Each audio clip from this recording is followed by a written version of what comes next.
Focalise-toi à chaque domaine sur ce qui est important. Ne procrastine pas. S'il y a quelque chose à faire, fais-le. N'attends pas que ça devienne urgent, genre à la dernière minute, tu seras en train de courir. Oh, je dois accomplir ceci, je dois accomplir cela. Non, non, non. Stop. Non, non.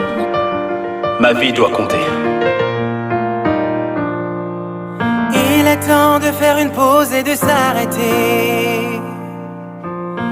Tendre l'oreille et écouter Dieu. Coucou, j'espère que tu vas bien. Aujourd'hui, on va parler d'un thème super important.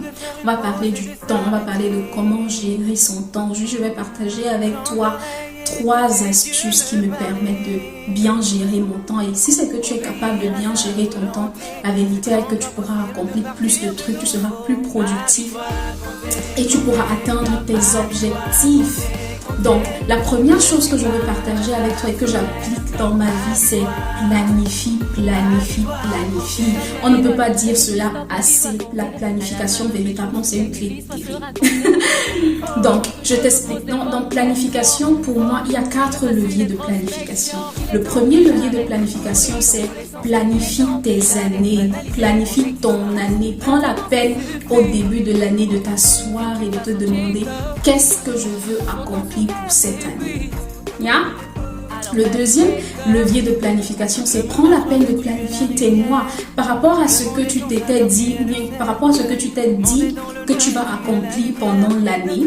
Prends-le et essaye de break it down, si je peux dire ça comme ça, en ok, ceci je vais le faire en janvier, ceci je vais faire ça en février, je vais faire ceci en mars, voilà ce que je vais me concentrer en mai, en juin, pour tous les mois de l'année. Prends la peine de t'asseoir au début de chaque année. Moi je le fais au début de chaque mois, pardon, je le fais à la fin du mois. Je me demande ok, la ligne, comment était, par exemple, je vais le faire samedi le 29 ou dimanche le 1er, genre qu'est-ce que je m'étais dit que je devais accomplir en février.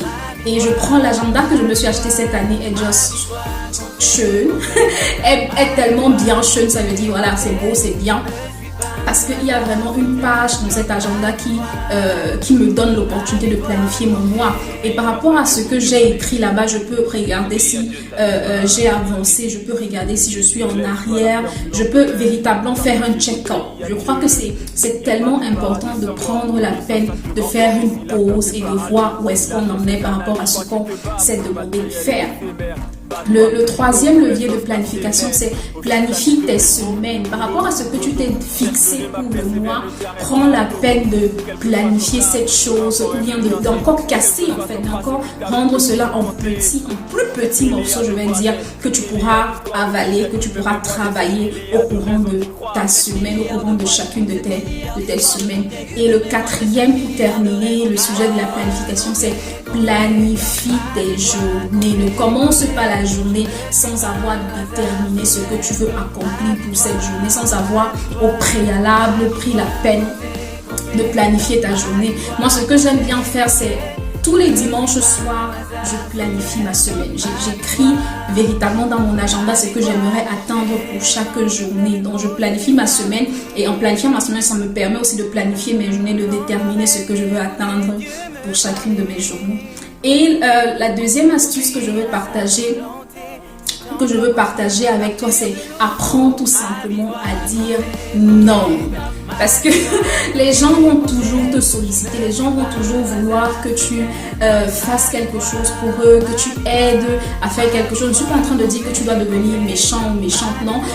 Apprends à aider selon tes capacités. Ne crois pas que tu vas pas sauver le monde, voilà, tout simplement. Apprends à être gentil, à être courtois, mais véritablement selon tes capacités.